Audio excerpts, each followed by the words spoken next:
na lang. And this is sa isang electric cooperative sa United States. So yung kumuha ng video is from an electric cooperative sa United States just to give an educational background sa mga consumers. Now, isang important part ng distribution system is what we call the substation. Yung substation, EIP may substation din sa baba. Kung sa may init o kung pagmalakan niya, dahil sa substation. So ano ang ginagawa ng substation? It could either convert AC to DC or AC to AC. It could transform power from one circuit to another. Nandiyan yung switching. Nandiyan yung interconnection ng power plants or system, and it regulates the voltage. When we talk about regulates the voltage, it means that yung pumapasok sa substation ng TIP is 13.2 kilovolts. Now, yung 13.2 kilovolts is the step down natin kung usable voltage, which would be 400. Bakit 400? Kasi 3-phase yun. Now, ipapasok yan papunta dito into 230 because 400 divided by the square root of 3 is 230. So, yung mga ginagamit ko is 220 slash 230 volts yan. Okay? Now, paano gumagana yung substation? It will be detailed here in the video presentation. But ang pinapakita lang naman dyan would be yung mga components na sinabi natin sa function. So, please watch it, and if ever you have concerns regarding terms na hindi nyo maintindihan, mas maganda yun yung dapat kailangan ng video ng this discussion. Para hindi masayang yung oras natin na purely good tayo sa concept. Now, there are some requirements ng the distribution system. We could summarize them na within plus or minus 5%. Dito pa plus or minus 5% pa. Pero up to 10% is tolerable. Dapat yung losses natin is around 10%. And dapat economical siya.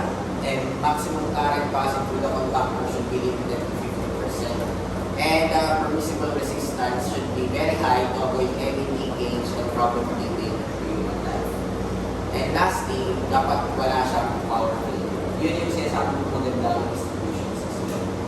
Now, aside from primary distribution, we have also secondary. Ano ba ang difference ng primary sa secondary? Their main difference is just the voltage level.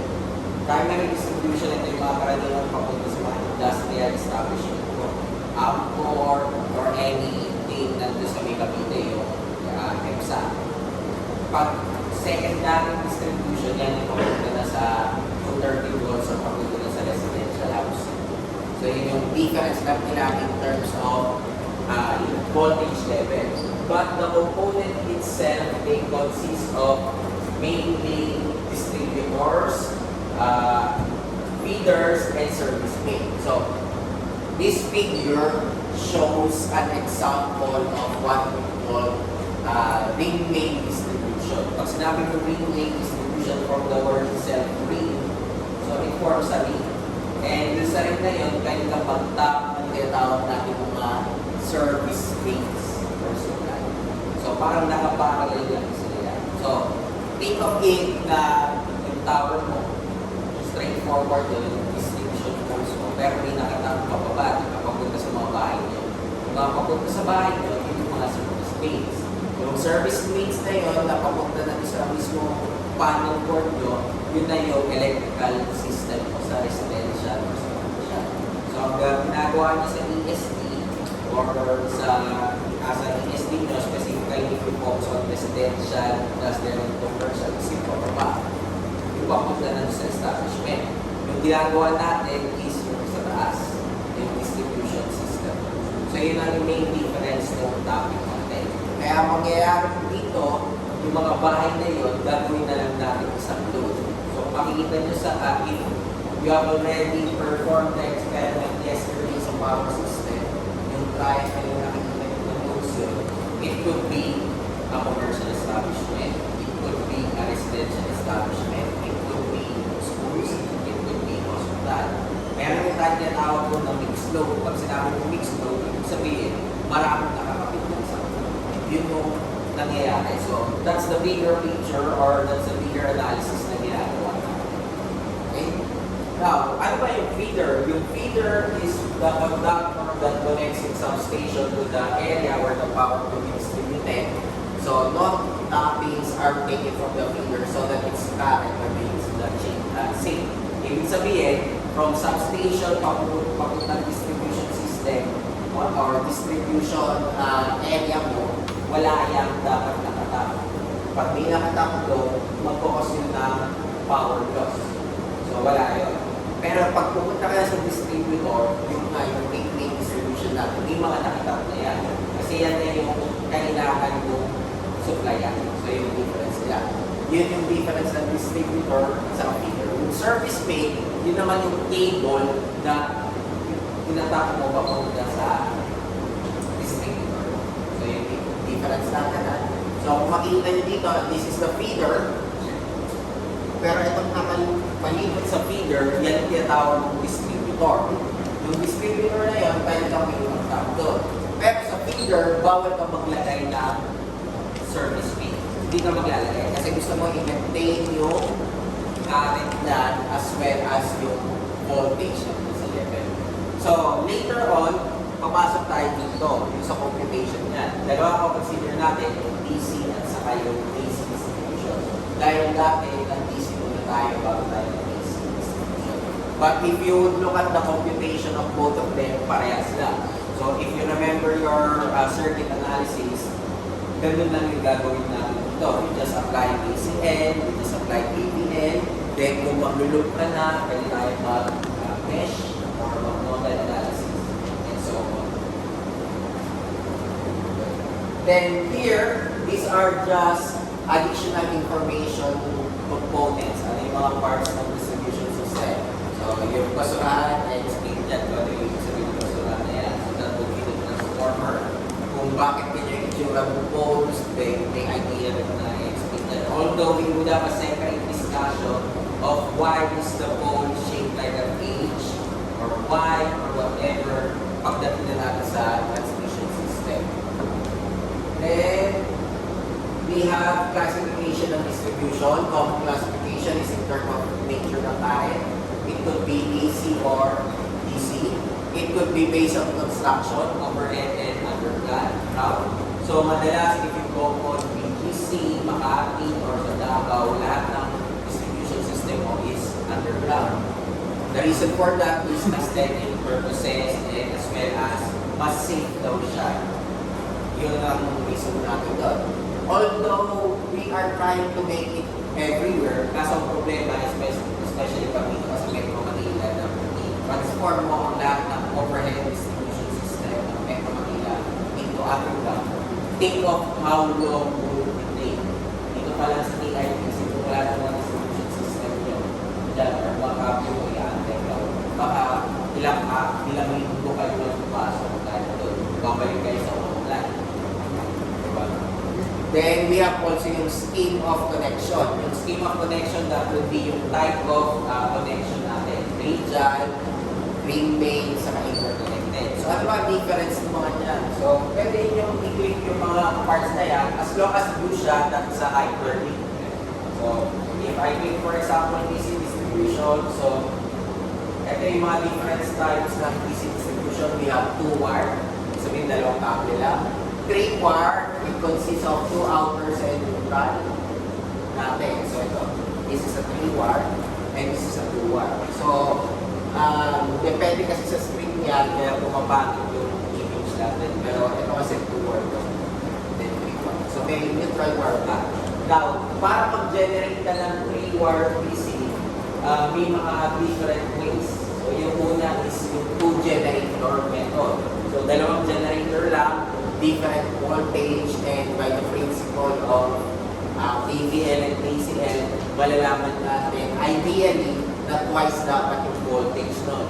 Pero yung neutral line mo is as much as possible gagawin natin very very small para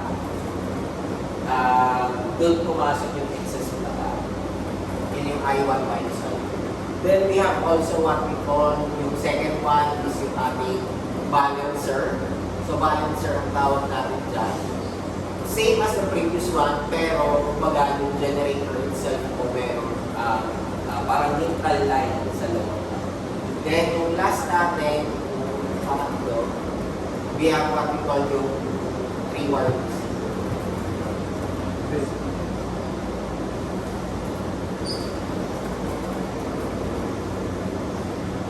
Then we have also yung sa AC natin. Para sa AC. Sa AC naman, we have the different parts ng AC distribution system. Ito yung makikita nyo sa video presentation. So this composed of a distribution substation, a primary distribution feeder, a distribution transformer, and secondary distribution feeder. So mas madali siyang i-explain sa figure. So ito yung figure natin. If you would look here, ito, papunta dito, ito na yung tinatawag natin service bay. Pero ito, this one, ito yan yung aking distribution transformer. Pwede siyang connected as delta to Y to delta, or whatever you want. But most of the time, pag pababa na yan, papunta na sila sa mga bahay na naka-Y connected yan. Bakit Y connected? Kasi ang Y may dalawang voltage level. Yung line to line mo at saka line to neutral. Hindi ka kaya pag delta, ang delta is same ang line voltage saka base voltage. So gusto natin dalawang voltage level specifically pag pumasok ka sa factory. Kasi sa factory, yung mga equipment mo would be very line voltage sa 400 level. So yun yung main difference natin. Then if you go look at the figure below, ito naman yung higher, ito yung primary distribution mo. Naka 33/1180. Yung 1180, ipapasok natin yan papunta doon para sa lower. Okay?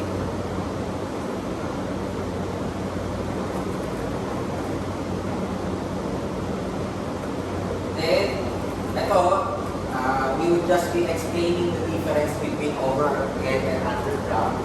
So makikita nyo yung difference niya in terms of public safety, emission loss, flexibility, fault, appearance, fault location, and repairs and current carrying capacity and voltage cut.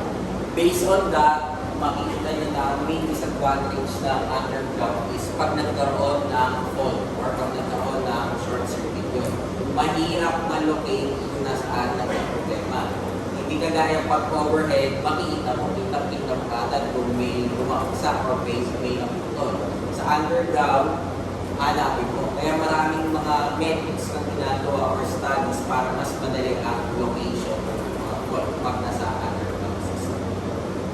So, yun na yung makikita yung dito.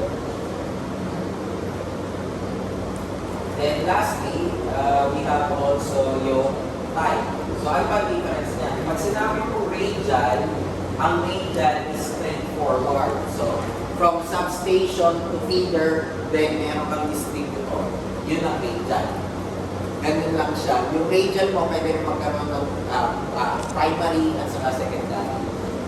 Pag sinabi ng radial, straight lang. Pag yung tinapos naman natin na ring main or ring type system, syempre ring. So yung ring natin, pwede ka from substation, papasok ka ng primary ring distributors. Sa primary ring distributors natin, meron kang pababa or primary feeder. Yung pababa ka, may separate yan. Pwede ka rin sa taas, separate yan. Meron ka rin sa kabila, separate yan. So yun lang yung main difference din. Yun yung difference nila. Ang maganda dito is, if ever may problema to, buhay pa rin yung dalawang natitira. Hindi kagaya if we go back sa ring, balik tayo sa ring, pag naputol to, wala na lahat ng tools. So yun yung sa retail pala, pag naputol yun or pag may problema na sa substation, wala na yung mga tools. So that is the advantage ng ring. Meron rin tayo din now yung last type na interconnected. So ang interconnected is composed of pwede mo sabihin, meron kang ring, meron ka ring radial.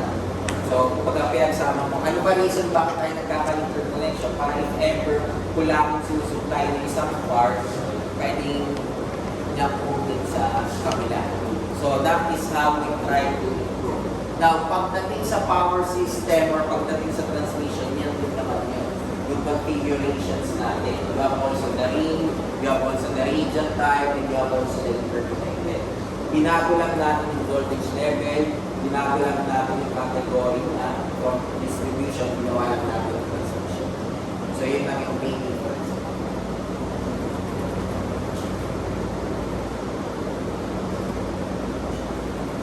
So here are the requirements ng distribution system. If you try to focus sa design ng distribution system. Number one, proper voltage. This is the most important thing that you need to consider kasi kailangan maging consistent yung voltage mo sa consumer side. And second, dapat available yung power mo. And lastly, dapat reliable. So these three things is what you consider para masabi mo na you have a very efficient distribution system. Now, since you know the characteristic of distribution system, how do you design a distribution system?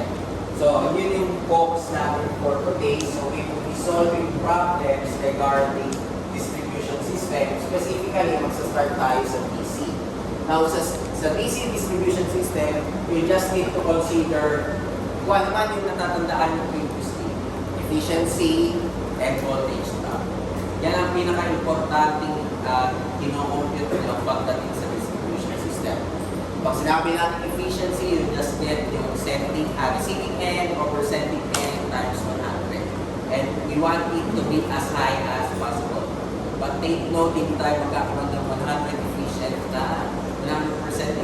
na distribution system. It's always around 90-95%. Voltage drop, main reason dahil yung feeder mo, yung mga distributor have resistances. So, hindi mo maabot yung magkakaroon ka ng voltage drop. So, you just need to remember, transmission efficiency can be considerably increased by increasing the voltage at the transmitting end or sending end. Pag inaasan ko yung voltage mo sa sending end, pwede mo ma-increase yung efficiency sa receiving end.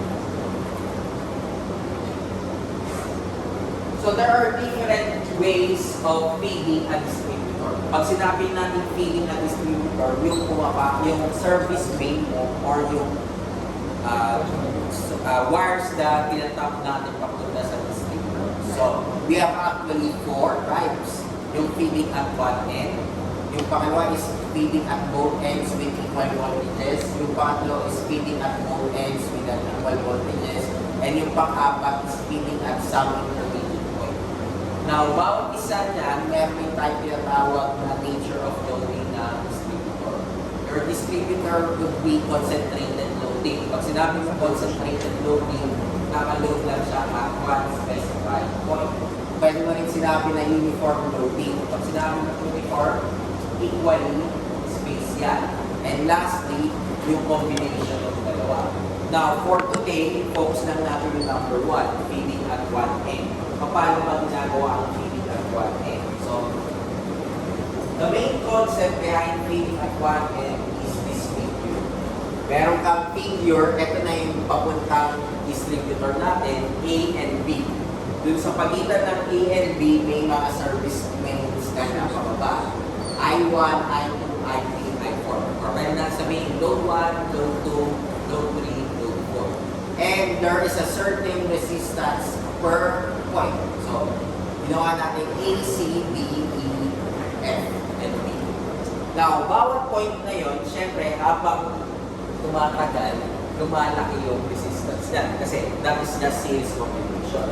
So, what we need to do is just to remember na yung total drop, voltage drop from point A to point B would be the voltage drop per each point. Resistance times current. Voltage drop. So, R1, I1 plus R2, I2 plus R3, I3 plus R4, I4.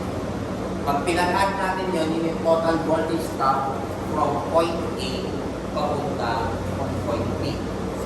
Now, after you've done that, ano ang kasunod natin tatandaan? Let's just say, or let I1 is equal to I1 plus I2 plus I3 plus I4. Saan nanggaling ito? tandaan niyo yung point na yon, yung point na natin sa una, gagamit tayo ng Kirchhoff's current law. Current in is equal to current out. So yung I1 na pumapasok sa point C, mahahati sa apat. Pupunta sa I1 na maliit, pababa, I2 na maliit, I3, and I4. Pero, yung kasunod naman, yung I2 na maliit na pumunta sa point D is galing sa I2 na malaki. Now, yung I2 na malaki, mahahati yan sa apat. Yung I2 pababa, I3 and I4. Tatlo na malaki. Then, yung I3 na malaki, mahahati sa dalawa, I3 na malaki, and I4 na malaki. Then, I4 na malaki, bababa sa I4. So, basic principle lang. Kirchhoff's current law lang tayo dyan. Afterwards, pwede na natin i-substitute yun dito sa previous natin and you will see this one. So, natandaan nyo lang, that is just the sum of the moments of each load current about the feeding point A. So, summation of the current na yan. Or kung let's say, natapos na kayo ng starting sa dynamics, diba yung moment. Ito natandaan ko. Hindi niya natandaan, kaya balikan dahil nalabas sa SS yun. Okay. Now, after that certain point, you need to also to consider that if you want to find, for instance, sabihin natin yung value or wherein we consider yung certain point, sabihin natin yung point E, balik tayo dito sa graph. Kasi yung ginawa lang natin dito is total load current mo from A. Now, sabihin natin gusto ko kunin yung sa E, dito sa point E. Yan ang gusto ko kunin. So, paano mo gagawin yung pag ginuha ko yung sa E? So, ang mangyayari sa formula natin will be R1I1 plus R2I2 plus R3I3 plus R3I4. Pero, if you look at R3I4, ang mangyayari na dyan would be divided in, bakit naging R3I4, bakit hindi bakit hindi R4I4? Kasi, balik tayo dito sa taas, dito tayo kukuha. Ina-assume natin na yung current dito, yung I4 babalik dito. Parang principle na superposition. Tatanggalin mo yung I4 na load. So, tinanggal natin yung I4 na load. So, saan pupunta yung I4 na current? Pabalik sa R3. So, same is true pag let's say, tumigil tayo sa point D. Pag tumigil tayo sa point D, tatanggalin natin yung I3 at sa I4. So, ano mangyayari? Yung I3 pabalik na. Then, pag let's say, tumigil tayo sa point C, ano mangyayari pag sa point C? Point C, yung I3 pabalik na. So, kumbaga, we assume that we are removing each of the load individually. We have also yung uniform loading. So, ang uniform loading lang, ang mangyayari mo sa uniform loading, it means that equally distributed lang siya. And the total drop will be just 1/2 IR here. So, kahit may integral yan, wala tayong pakialam sa integral yan kasi i-represent ko yan in terms of fixed distance. Yung d sub x natin is a fixed distance. So, pinakita lang natin na saan nanggaling yung formula na 1/2 IR natin. Okay. Then, lastly, we have also yung concentrated. So, ang difference naman sa concentrated loading natin, 2 stages yan. Kukunin mo yung drop at any point due to the concentrated loading, then afterwards, i-add mo siya sa uniform. Now, para mas madali siya intindihin, we will be doing examples or problems. So, nakalagay naman dito, problems yan.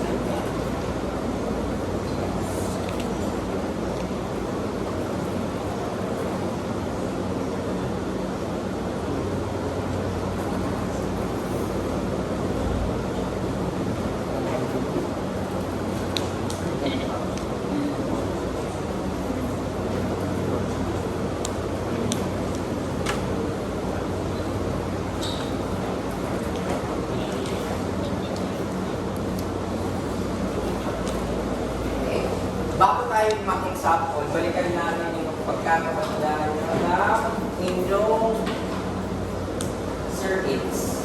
So yung number 1, babalik tayo sa fixed formula ng resistance wherein we talk about cross-sectional area. Sige, pakikuha yung calculation.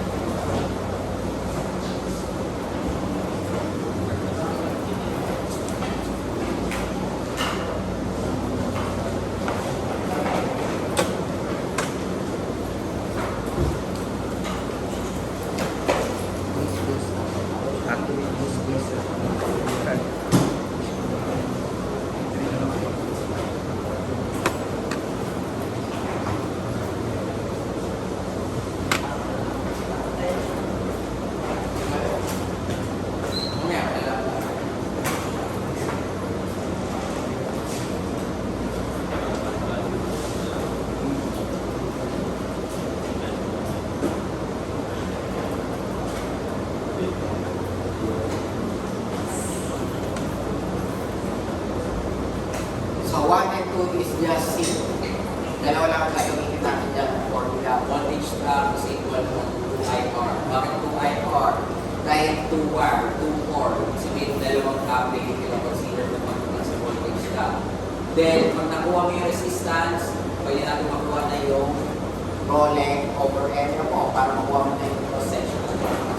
So, yun lang yung formula na gagamitin natin for both cases. Okay. Okay na? Okay, let's start with number 1.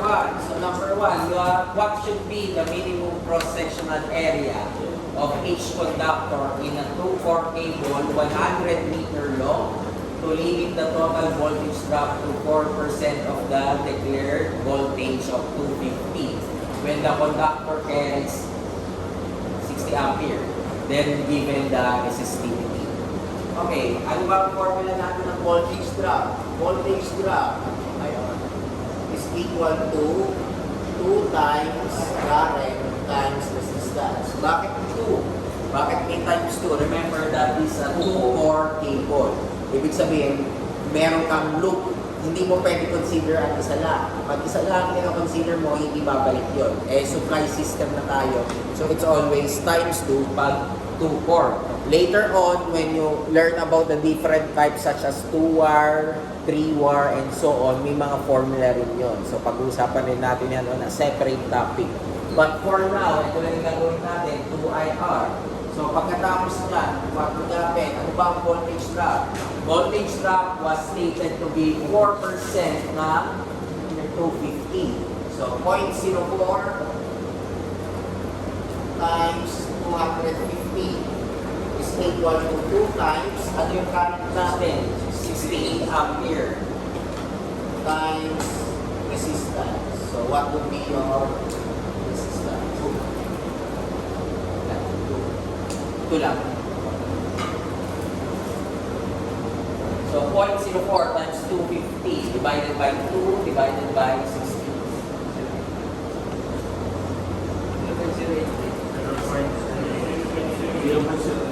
0.83. May kasunod pa wala. 4 decimal places tayo palagi.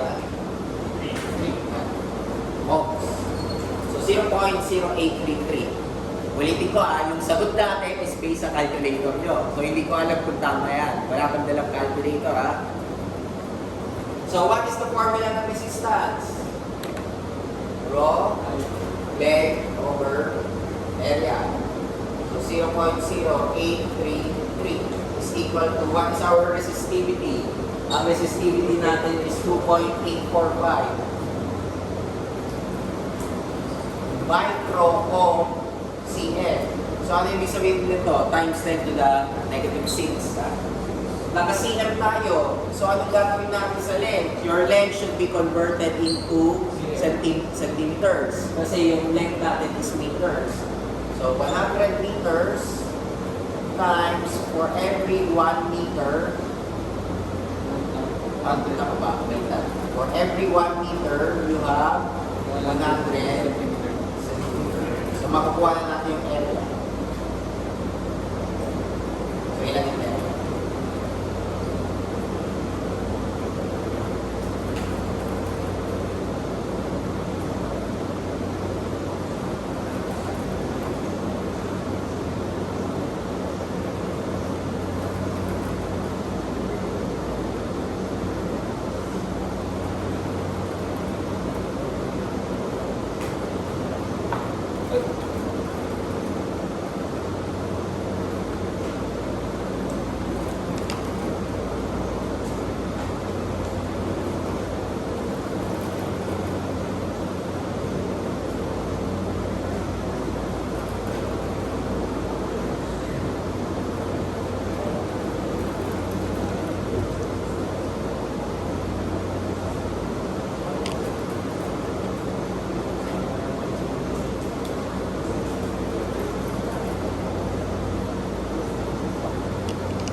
lipat ko lang yung A sa kabila. So, magiging 2.845 times 10 to the negative 6 times 100 times 100 divided by 0.0833. So, ano magiging area natin?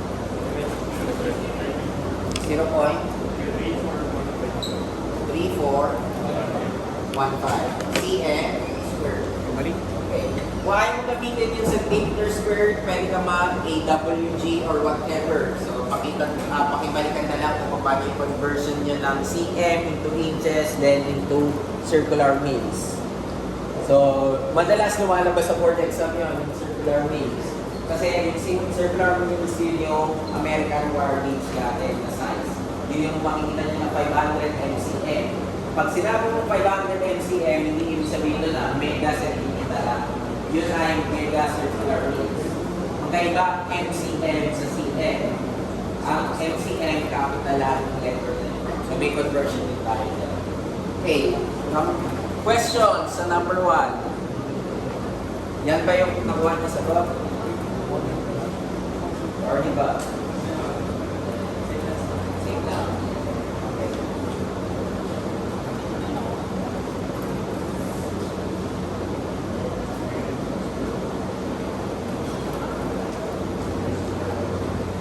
Okay. Okay na? Ito yung nakuha? Okay, try number 2.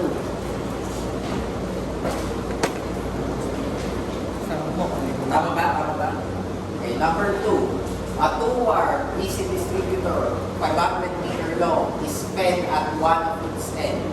The cross-sectional area of each conductor is 3.4 centimeter squared and the resistivity of copper is 1.7 microohm cm. The distributor supplies 200 ampere at a distance of 300 meters from the feeding point and 100 ampere at the terminus. Calculate the voltage at the feeding end if the voltage at the terminus is 2 volts. So ano yung ibig sabihin doon? So kailangan lang natin makatanda ng mga terms. So ito yung aking distributor. Let's call this point B. At point B, yan yung terminus mo, meron kang nakukuha or binibigay na current na 100 ampere. So, lalagay ko dito, 100 ampere.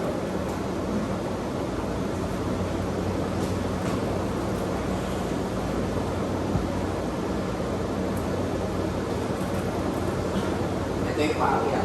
Now, mula dito, mula papunta dito, that is around, ang sabi, 300 meters. Sabi nyo natin, medyo hindi realistic. 300 meters yan. Sabihin natin, there's another point. Meron ka rin current na bumababa. Ilan yung current daw natin dyan? 200 ampere. So, ibig sabihin, ito papunta dito is 200 meters. So, tawagin na natin yan A. Hindi ko alam kung ano yung current dito. Ano yan? Ang alam lang natin is yung voltage daw natin sa terminus, which is this one, is 200. Hindi natin ko alam kung ano yung voltage ko dito. At hindi ko alam kung ano yung voltage ko dito. So, tawagin na natin itong BF. And ito yung aking BA. BA is the voltage at point A. Ito, voltage at terminus na 230. Ito yung voltage at the feeding end. Now, ito, tawagin na natin RA. Then ito, tawagin na natin RB. So, paano kukunin yung RA ito? Rolling over area. Pero, is it only considered na 1 lang or yung times 2 natin? Times 2. Bakit times 2? Kasi 2 wire. So, 2 times, ano yung resistivity natin? Ang resistivity natin is 1.7 microohm cm. cm. Ano yung length natin? So, from this, papuntang point A is 300. So, ang gagawin ko is 300 times 100. Alam naman kung bakit ginawa ko 100. Times na 100. Kasi convert natin na centimeter. Divided by area. Ano daw yung area? 3.4 cm squared. So, ilan yung RA?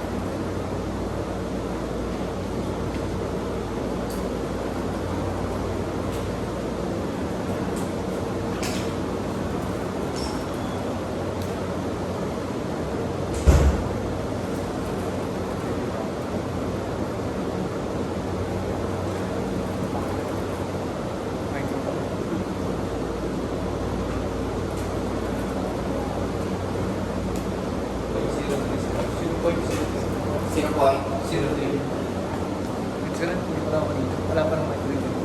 0.03 ohms. Okay, ano yung RP? Pwede lang dati, pero instead na 300 ang gagamitin natin is 200.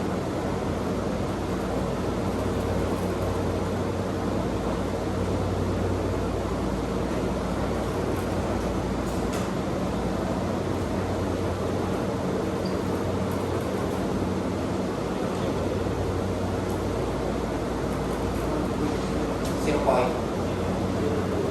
02. 0.02. So, okay na tayo. Meron na tayong 0.03 ohms, 0.02 ohms. Paano natin makukuha yung DA natin? May resistance ka. Diba?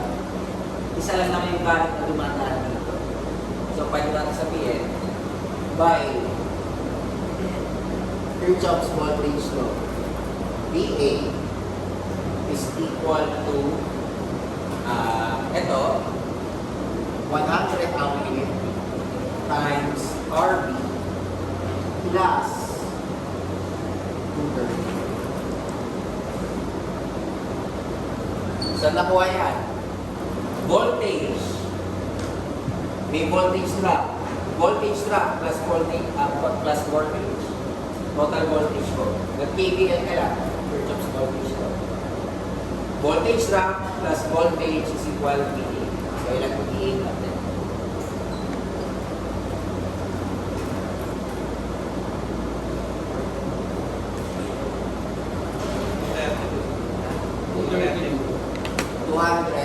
$232 volts. Yun yung voltage natin sa A. Okay. Susunod. Mag-Kirchhoff's. Current law naman tayo. Current in is equal to current out. Dalawa lang yan. Ito, plus ito.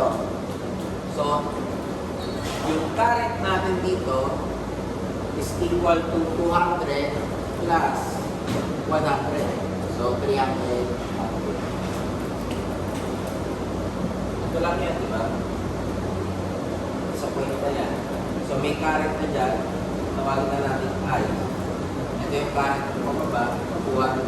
Ito yung current na 100 na galing. So, 100 plus 200, 300. Kaya 300 ampere. Now, yung 300 ampere, yun yung current dito sa resistance na to. So, KVL tayo ulit. Kirchhoff's voltage law ulit. KVL.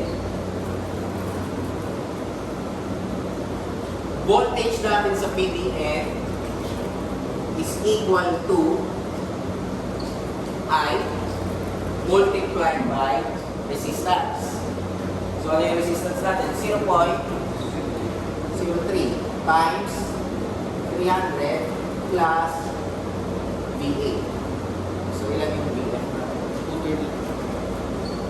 So, 0.03 times 300 plus 230.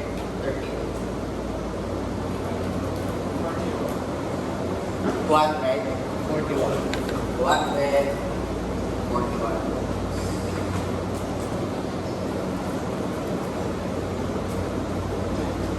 So, yan yung aming voltage at the PDM.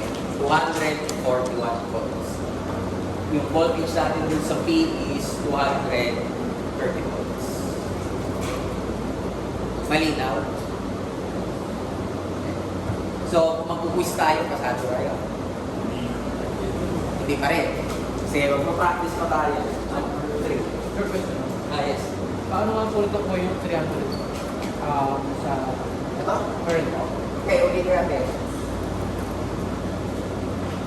May current ka dito. Itong current na to, yun ay nanggaling dyan. May current ka rin sa baba. So, lumabas sila parehas. Pero meron silang pinanggalingan. So, ano yung pumapasok na current dito sa load na to? Kirchhoff's current law. So, 200 plus 100. Yun yung 300. Natandaan nyo palagi yun. Pag meron ka isang point, pag may pinasok ka, may ilalabas ka. Yung ilalabas mo dapat is equal sa pinasok mo. Always yun, sa Kirchhoff's current law. Ganun rin sa KVL. Kung ano yung source mo, equal sa drop and sa load. Palagi yun. And always, pag pinag-add mo sila, it's always 0. Kasi ang consideration natin is balance system. Pag nag-unbalance na system natin, ibang usapan na yun. Pero balance system tayo pala. Turing niya yung point ng terminus. Ang terminus is always at the terminal. Ginawa lang natin yung term na terminal. Ginawa lang siyang terminus na term kasi galing niya sa, if I'm not mistaken, Greek or Latin. Pero pag sinabi mo yun, terminal N. So, ang terminal N mo is palagi sa dulo. Pag sinabi mo feeding, yun yung galing sa distributor mo. Or yung galing sa papuntang substation mo. So, yun yung sa taas. So, feeding point is always at the start, terminus is always at the end. Yung B8. Ano lang yan? Kumbaga may load ako dito, may load lang ako. Dalawang load. Pwede pa tayong tagdagan kung gusto mo magkaroon ka pa ng load dyan, etc. It's okay. So, pag dumami yan, dadami lang yung TBL at saka ACL na gagawin. Pero the process is still the same. Number 3. Number 3. We have a 2-wire DC distributor cable, A and B, 2 kilometers long and supplies load 100, 150, 250 amperes weighted 500, 1,000, 1,600, and 2,000 meters from the feeding point. Each conductor has a resistance of 0.01 ohm per 1,000 meters. Calculate the potential drop at each load point if the potential drop of 300 volts is maintained at point A. So iba naman dito. Yung point A, yun yung meron kang voltage. Wala tayong mga voltages sa other points. So drawing na lang natin para mas ma-visualize. Tawagin natin itong point A. Ito tawagin natin point B. Total distance na would be 2 kilometers. Or para mas madaling tandaan, 2,000 meters. Okay. Ang sabi, meron akong load 500 meters from point A. So, gawa tayo ng load 500 meters. Pwede na yan siguro, 500 meters. Pababa. Tawagin natin C. Tawagin lang natin point C yan. Ilan yung current daw? Wala na rin actually. Now, pagkatapos, 500 meters ulit or 1,000 meters from point A. So, sana kalahati ito. Sana dami yung load. 500 meters ulit yan. Ano naman daw? Point D. Ilan daw yung current? 150 amperes. Okay, then, pagkatapos, 1,600. So, medyo malaki-laki na ng konti. 600 meters. Tawagin natin point E. May load ka ulit. Ano yung load natin? 200 amperes. And yung last, ito na yun.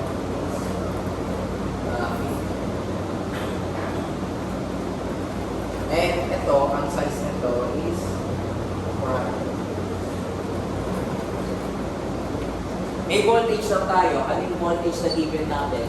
300 volts. Okay. So, ang hinanap natin, ano yung voltage sa C, sa D, sa E, at saka sa B. Ayun lang hinanap natin. Ano yung voltage doon? Okay. Alamin muna natin yung resistance ko dito, resistance ko dito, resistance ko dito, at saka resistance ko dito. Tawagin natin RAC. Since you are 2 wire, so it's always times 2. So 2 times, ano sabi natin, 0.01 ohm per 1,000 meter. Saan pa ita-times to? 500. Yes.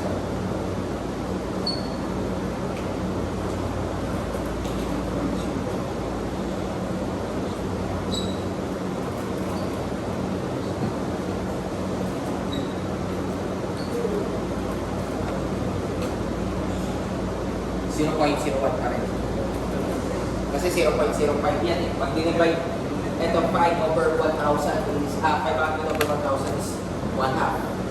So pag ginagin mo siya dito, 0.05. 0.05. Pag times mo lang 2, balik na 0.01. Then yung aking RCD, ganun rin. 2 times 0.01 divided by 1,000 times 500. Then, ang kasunod natin yung DE. 2 times 0.01 divided by 1,000 times 0.012. last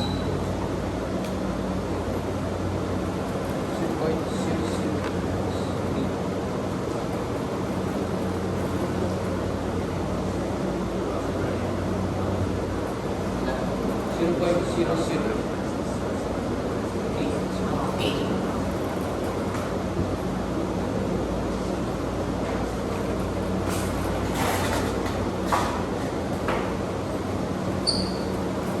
Okay, ano kasunod natin gagawin? Pagkakuha natin, kunin natin yung current sa bawat point. So, Kirchhoff's current to. Okay. So, by KCL, dagdagan na natin ang tawag. Sabihin natin I1, I2, I3, I4. Wala kang problema sa I4. Ang I4 mo is automatically 50 ampere. Kasi last point yan. Ano yung I3 natin?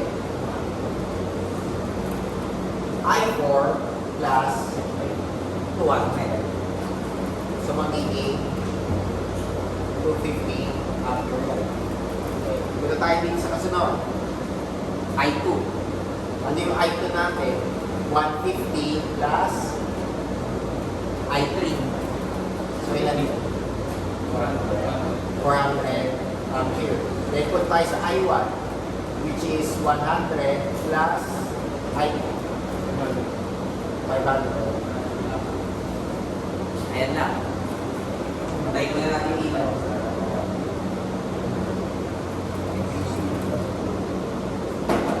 So, ano kasunod natin gagawin? Pwede na natin makuha yung mga voltage graph. Pwede mo na rin makuha yung mga BC, BB, BE, and BB. So, gamit tayo ng Kirchhoff's voltage law. BC is equal to 300 minus REC times I1. So, ano yung REC natin? Ang REC natin is 0.01. Ano yung I1 ko? 500. So, 300 minus 500 times 0.01.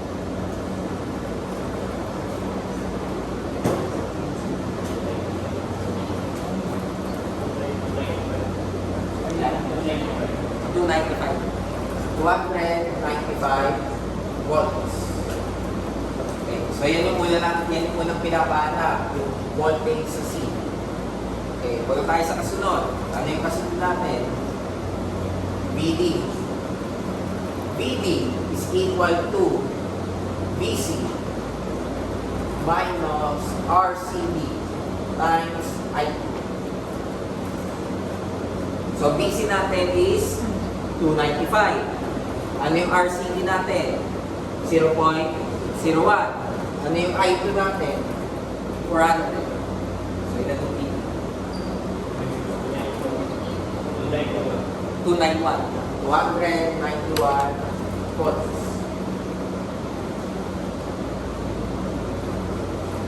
Okay, next. Ano ang kasunod natin gagawin? BE. So, BE is equal to BD minus RDE times I2.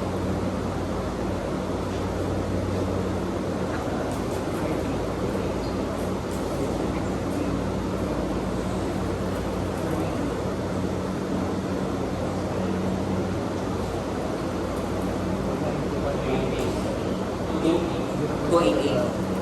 188 volts.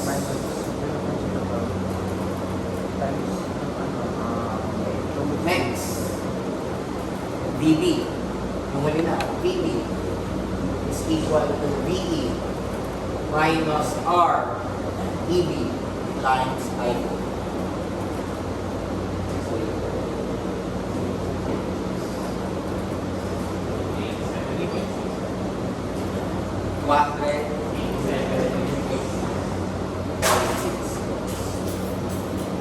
Now, ang tanong, okay ba yung distributor mo? Ay sabi natin, ang voltage regulation is within 5%.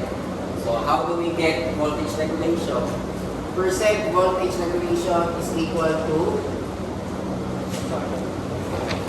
sending Over receiving. Times 100. Mali. Hindi yun. Sending minus receiving over sending or over receiving? Receiving. Over receiving. Sabi niya. So that would be 300 minus BB over BB times 100. Dito kasama sa problem.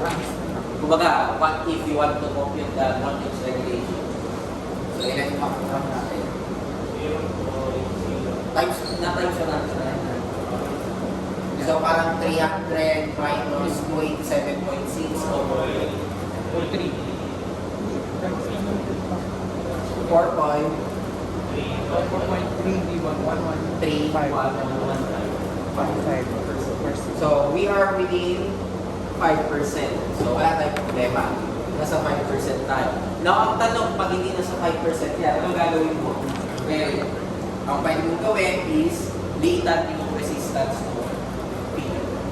But pag nilitan mo yung resistance ng feeder mo, take note, dapat kaya nyo pa rin yung capacity na inaalaw mo.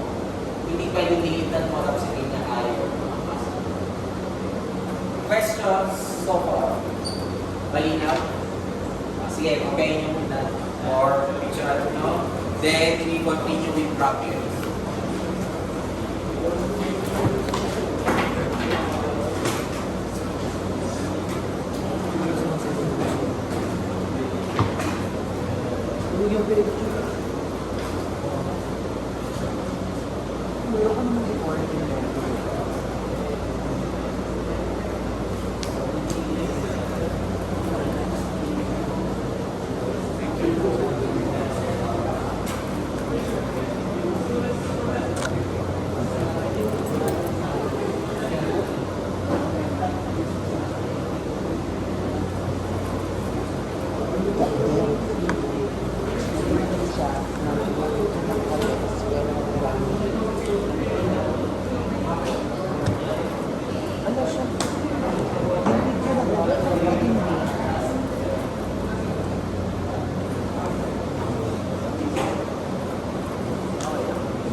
Yun yung sabi, galing sa feeding point.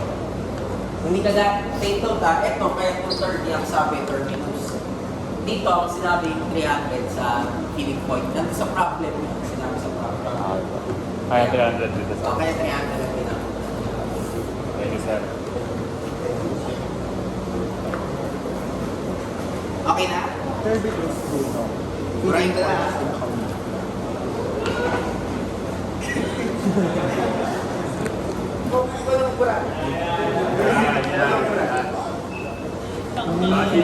Ay, hindi ko daw abot. Grabe ka naman. Ibig sabihin, hindi ko rin abot yan.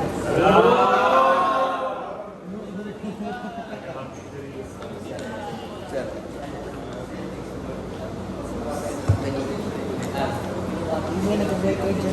Marami ko kailangan sa cellphone kasi yung sending ko doon.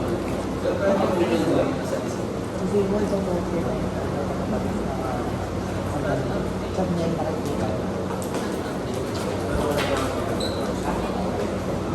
Uy, hindi na bukura yung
pwede mo i-stop pag natapos. Kasi sayang yung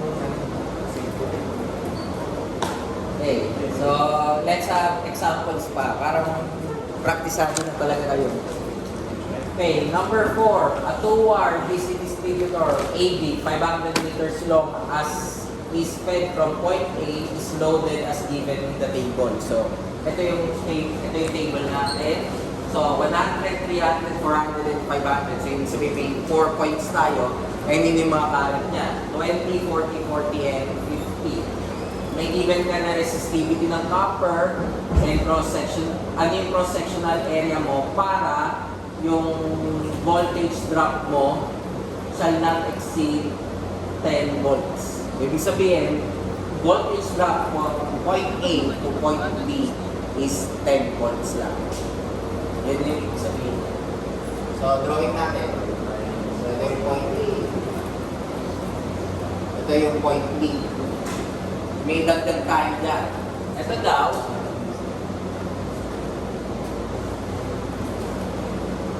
volts. Kahit anong mangyari, 10 volts yan. Hindi pwedeng more than 10 volts.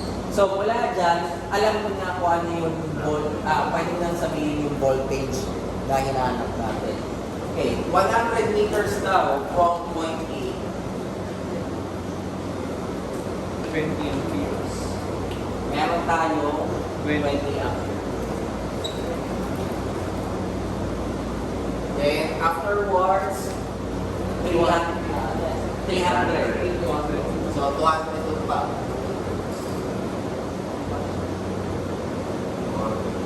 Ilan na? 40. Hindi daw kasha. Okay, then meron ka ulit. 1. 200 ba? 100. 100.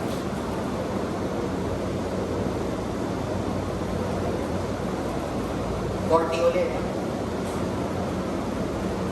And lastly, 100 ulit. Ilan? 50. Hanggang dito lang tayo.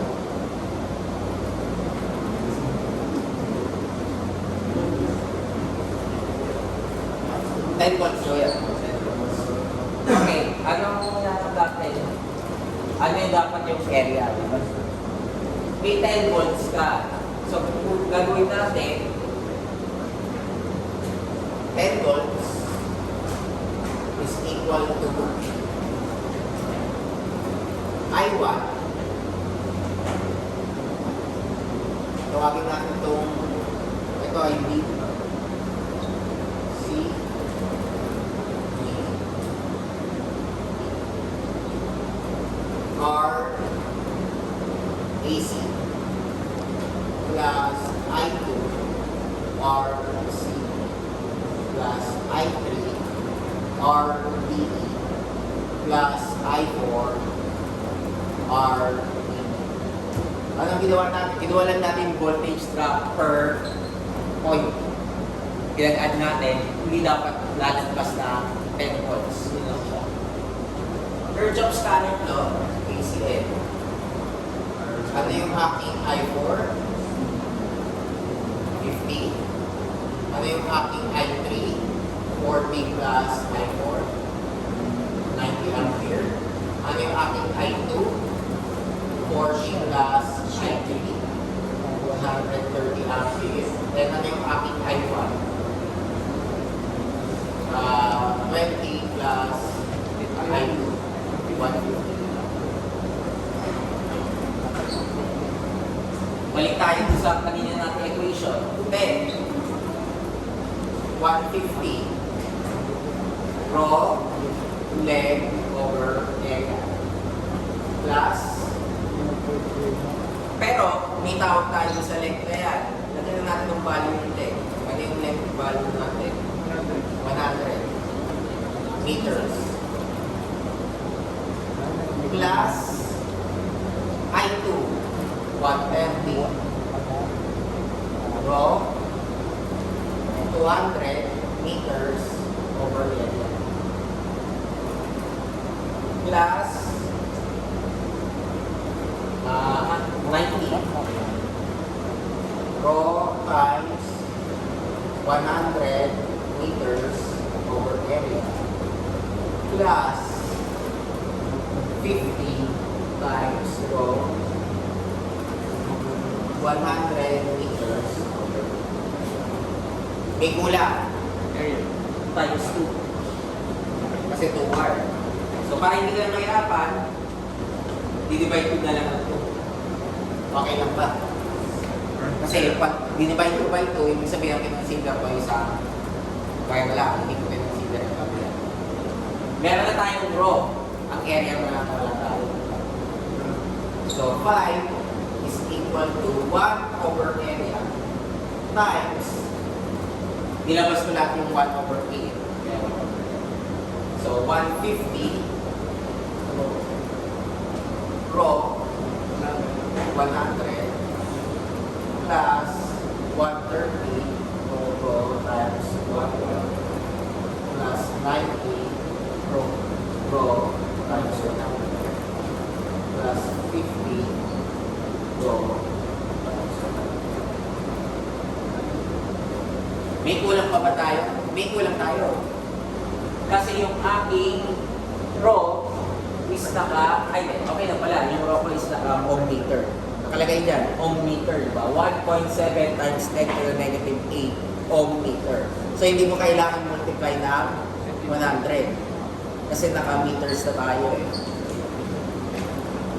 So, area is equal to raw over 5. So, nagaling ito.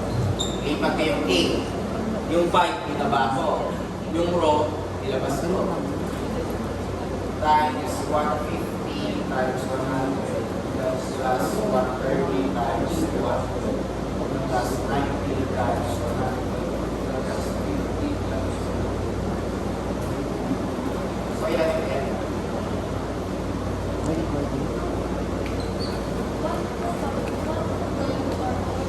Ha? Ito? 1.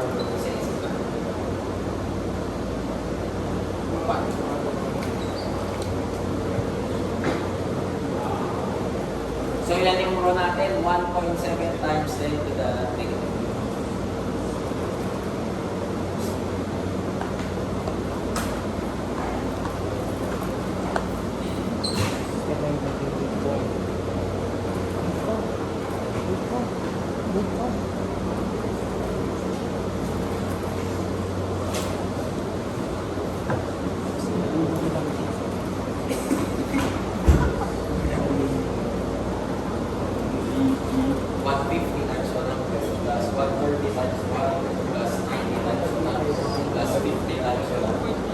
Times 1.7 times 10 to the negative 8 divided by 5. Maliit lang yan.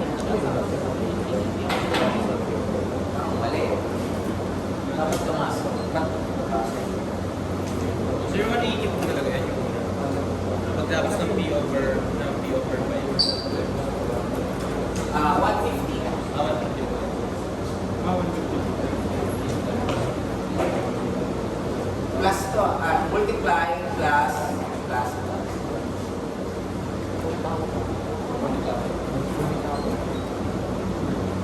Ang bagay yung 1.7. 1.7 times 10 raised to negative 1.7 times 10 to the negative 8. Baka 80 pa yun.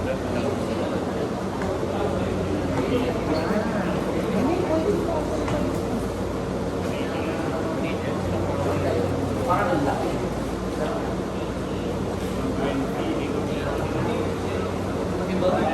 Sir, yung 130 po yung kasunod, sir. Oo.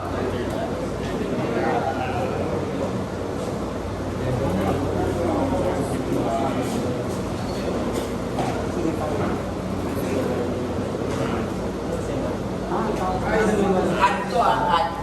Opo. So, multiply at multiply to. Maliit lang dapat to. Nasa around 55,000 ng pag-check. Yung value po ng Ang value ng rho is 1.7 times 10 to the negative 8 divided by 5. Pagkapalas mo nila lahat ng divided by. Hindi ko kasi yung characters. Hindi, I mean, ang gagawin ko naman. So, dapat ang sagot nyo is less na times 10 raised to negative something. So, Times all of it, then divide by 5. magkaiba kayo sagot ha? Dalawa sila.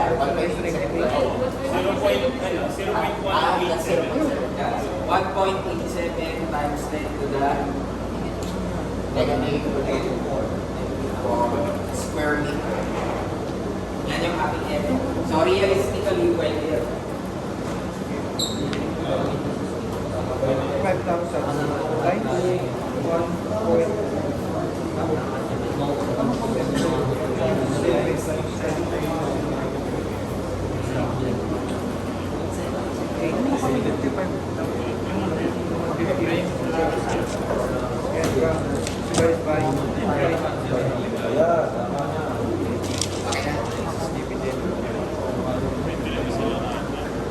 Wala naman wala yung nakaparenthesis.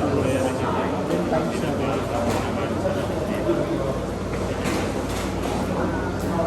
Eh, di ba may value? Nakuha na nangyari yan sa time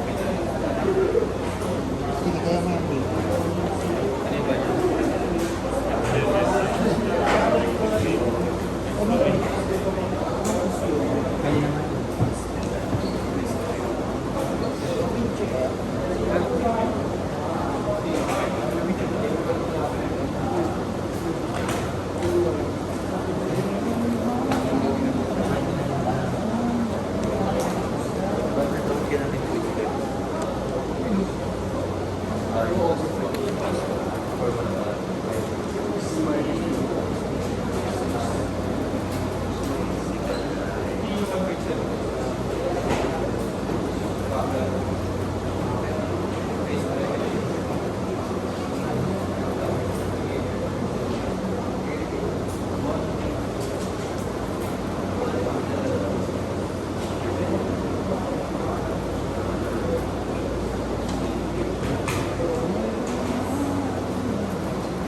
mga sa ibang lugar. Okay. Okay na? Nakuha pa yung 1.87 times 10 to the negative 4. Okay. Ulitin lang natin sa number 5, ulitin lang natin sa number 4. Ito lang yung parameters natin. So, lalagyan ko ng label, pero ang sasagot si Luis. Ayaw pa. Wait lang, wait lang. Drawing ko muna, wait lang. Relax ka lang. Tingnan mo maganda. Sabi dito, 50 meter interval. So, bawat isa is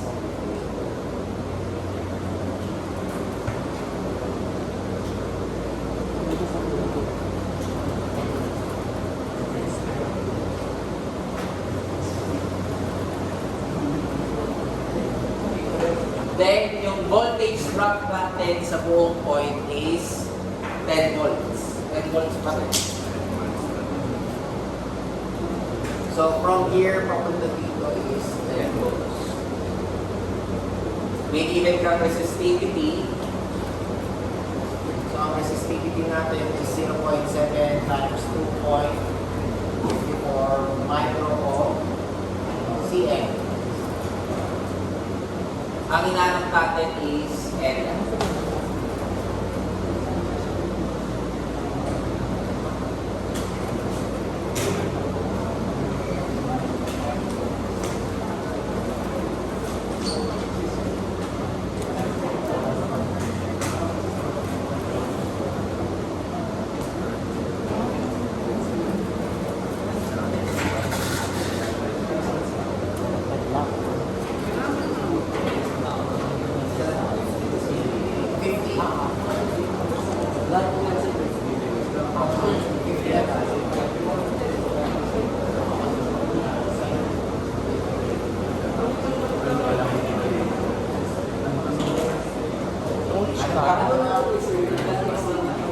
Nothing CD. So, ibig sabihin 10 volts.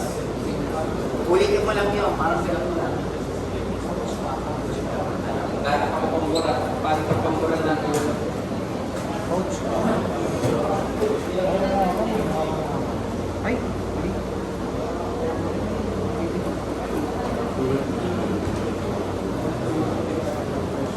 hindi ko nakapila. Hindi ko nakapila.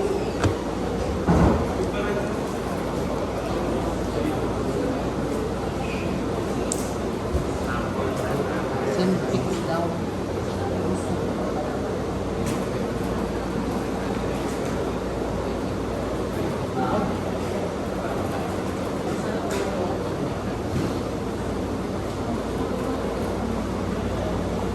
Synfix daw.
Ay, sorry.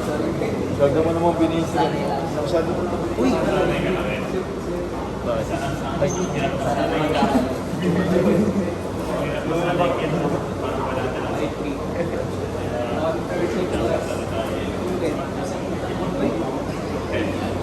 Liyo ko. Alam mo naman. Hindi na siya makikita. Medyo mo ko. Dapat lumapak.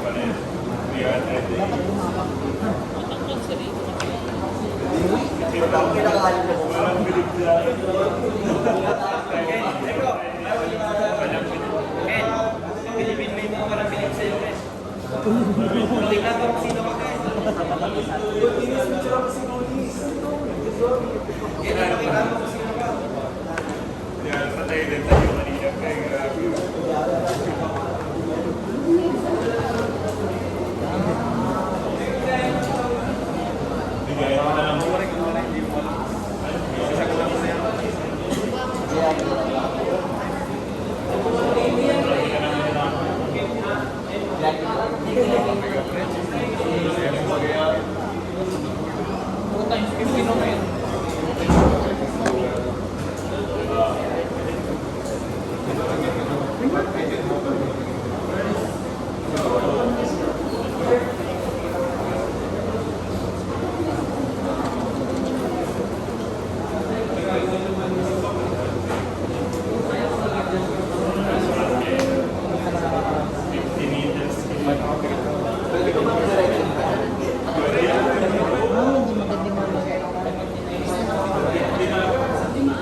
To wear. Pero okay lang rin. Tama rin yun. Nakalimutan ko kasi i-times to, di ba? Kaya ko yun. Hindi ako papahirapan ko kasi. Okay.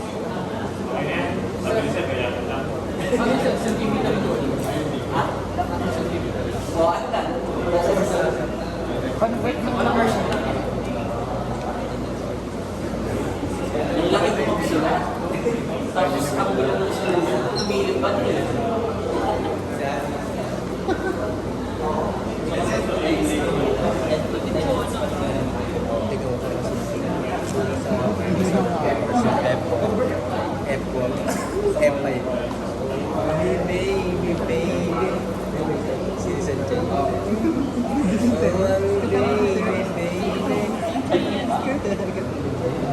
Sino dyan si Azzy? Sino dyan si Azzy? Si Azzy, si Azzy. Uy, nagkakaroon. Actually, si Sinay. Ubusan ka na ng oras. Kaya pag nagsagutan na, ang project sa mga. Kaya nilisin mo kayo.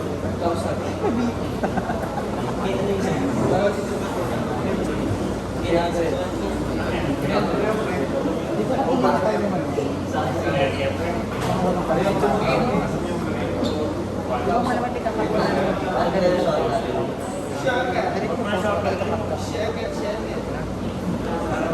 Ikakap mo pa yung tapos daw pala. Ganito po.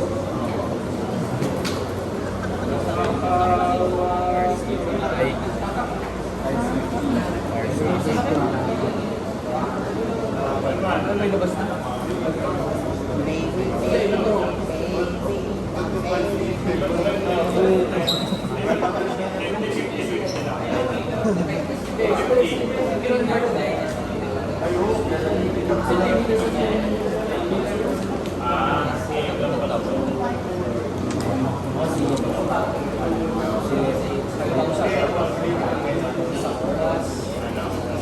Ano ba yun?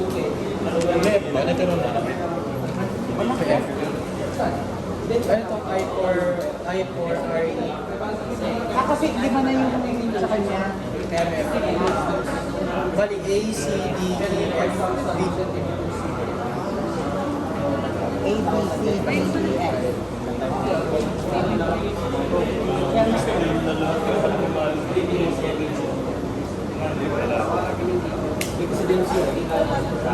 Bali yung dulo, ano?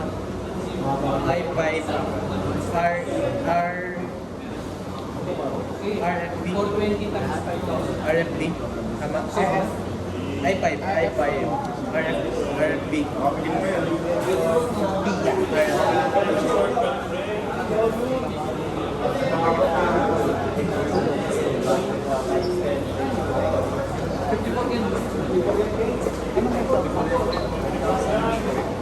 Kasi kinonvert yung 15 meters. Bakit ako? Ewan. Kinonvert yan? Kailangan mo na kasi. Kasi, oo. Kasi,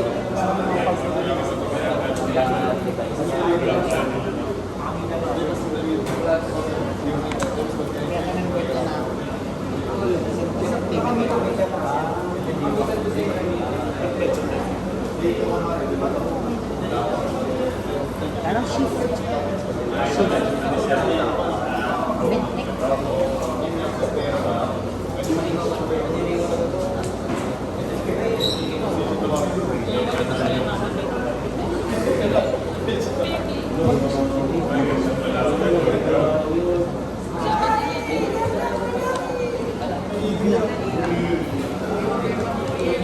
Kung alam ko lang na naipo din natin sa dito. Oo, bakit makasilipat yan?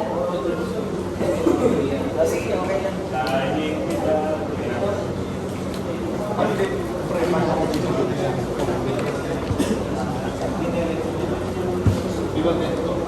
Kasi mas pasa na dito. Parang second. Second.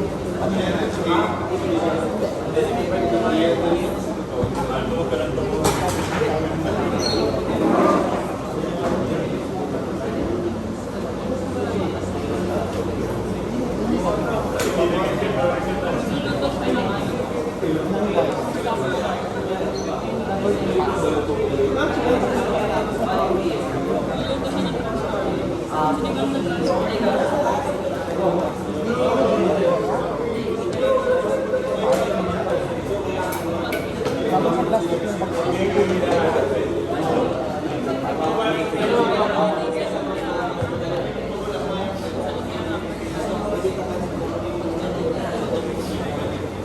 Ano yun? Ang may range of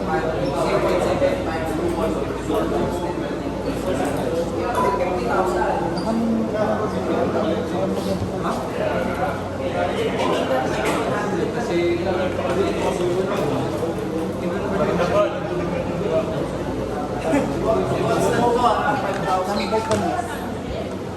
Bakit po 20?